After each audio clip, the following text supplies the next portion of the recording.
Saudara, apakah hasil sidang etik penabrak ojol Alvan Kurniawan sudah berkeadilan? Bagaimana dengan proses pidananya? Kita akan bahas bersama dengan pengamat Kepolisian Institute for Security and Strategic Studies atau ISES, Bambang Rukminto. Selamat malam Pak Bambang, salam sehat selalu. Malam, Valen. Salam sehat juga. Iya Pak Bambang, tadi sidang yang cukup lama ditunggu 9 jam, klaim polisi ya. Jadi melihat ini seperti apa? Hasil sidang etik ini apakah sudah memberikan rasa keadilan pada korban atau justru masih harus didorong pidananya? Ya, itu dua hal yang berbeda ya. Sidang kode etik ini adalah aturan yang ada di internal dan itu harus ditegakkan terkait dengan pelanggaran SOP yang dilakukan oleh personil. Tetapi terkait dengan pelanggaran pidana karena sudah menghilangkan nyawa seseorang, tentu proses pidana itu juga harus dilakukan. Makanya berbarengan dengan proses sidang kode etik ini, Reskrim, penyidik di Bareskrim ini juga harus segera menuntaskan proses penyelidikannya maupun penyidikannya terkait dengan tindak pidana yang dilakukan oleh yang bersangkutan. Ini sangat penting agar bisa menjadi efek jera bagi yang lainnya bahwa penghilangan nyawa atau kekerasan pada anggota masyarakat yang tidak proper, yang tidak sesuai dengan aturan, itu tidak bisa dibiarkan. Apalagi ini sudah bisa menghilangkan nyawa seseorang. Makanya proses pidana itu harus segera dilakukan. Terkait dengan hasil sidang kode etik dan profesi, karena tindakan ini dianggap pelanggaran berat, sanksi PTDH itu sangat memungkinkan meskipun nanti personil yang bersangkutan masih memiliki hak untuk banding dan ataupun banding pada Kapolri seperti itu.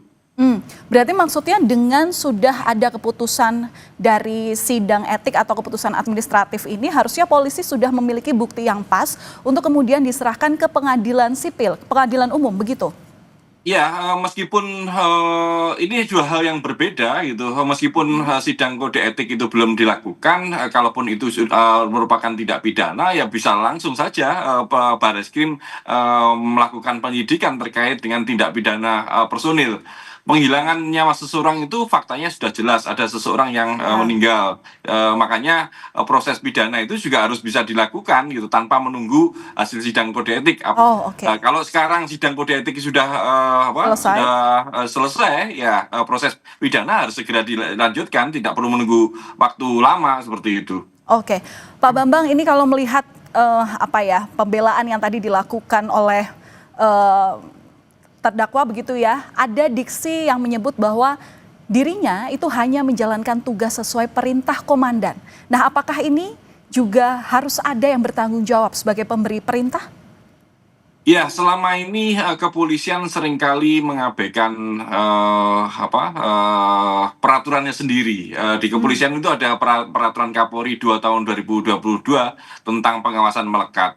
Setiap pelanggaran personil itu harus ada yang bertanggung jawab. Dalam konteks ini memang atasan dari Kompol Kosmas ini juga harus bertanggung jawab bagaimanapun juga apapun sanksi yang akan diberikan, itu evaluasi itu penting agar ke depan semuanya bisa taat pada SOP dan ada penanggung jawab yang ada atasan yang harus bertanggung jawab terkait dengan semua tindakan personil yang ada di lapangan, tidak hanya melimpahkan pada personil yang ada di lapangan saja, tapi tanggung jawab itu harus dilimpahkan kepada atasannya seperti itu. Kalau melihat peraturan Kapolri 2 tahun 2002 tentang pengawasan melekat, bahkan dua tingkat pimpinan dua tingkat ke atas itu juga harus bertanggung jawab terkait dengan pelanggaran anggotanya, meskipun itu nanti juga akan diselidiki, diteliti seberapa jauh tanggung jawab mereka, tetapi wajib bagi dua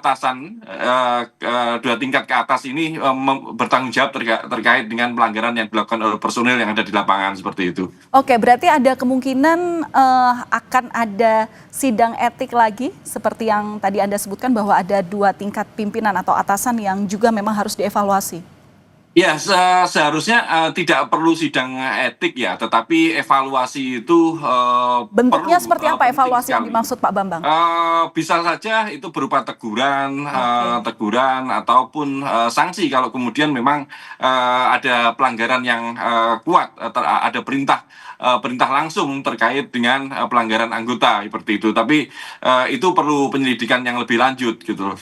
Oke, adanya dugaan tindakan represif aparat ini berimbas pada lemahnya kepercayaan publik. Apakah ini juga terlihat dari bukti-bukti pasca sidang atau pasca putusan sidang ini tadi?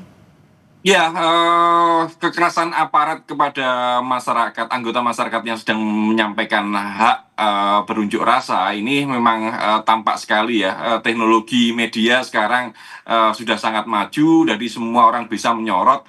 Kalaupun terkait dengan sidang kode etik yang terkait dengan kasus insiden di Jakarta ini, prosesnya sudah berjalan. Saya melihat sudah berjalan cukup baik, tetapi kekerasan-kekerasan yang lainnya, sama yang seperti disampaikan tadi di Semarang, di Yogyakarta maupun yang lainnya yang juga memunculkan korban meninggal dunia sampai 10 nyawa yang seperti Ya, disampaikan korban. oleh Komnas HAM, ini juga harus diproses, harus ada yang bertanggung jawab. Kalau tidak, ini akan mengkonfirmasi bahwa praktek-praktek impunitas itu masih berjalan di kepolisian, dan ini akan semakin menyakitkan masyarakat kalau hal itu tidak diproses dan juga tidak akan memberikan efek jera bagi perbaikan Polri ke Citra depan seperti Polri. itu.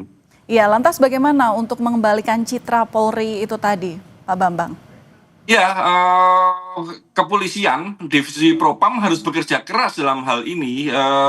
Makanya terkait dengan kasus di Yogyakarta, di Semarang, terus kemudian kekerasan-kekerasan yang lainnya, Propam ini harus bergerak cepat, menurunkan timnya untuk segera melakukan penyelidikan terkait kasus hilangnya nyawa warga negara di lokasi-lokasi tersebut. Baik itu yang dilakukan oleh diduga oleh aparat personil kepolisian maupun mereka yang menjadi korban dari insiden pembakaran seperti yang ada di Makassar misalnya seperti itu. Semuanya harus ada yang bertanggung jawab sehingga ini bisa menjadi pelajaran bukan hanya kepolisian juga bagi masyarakat seperti itu. Baik, pengamat kepolisian dari Institute for Security and Strategic Studies, terima kasih sudah berbagi informasi bersama Kompas Malam. Terima kasih, salam sehat selalu Pak Bambang.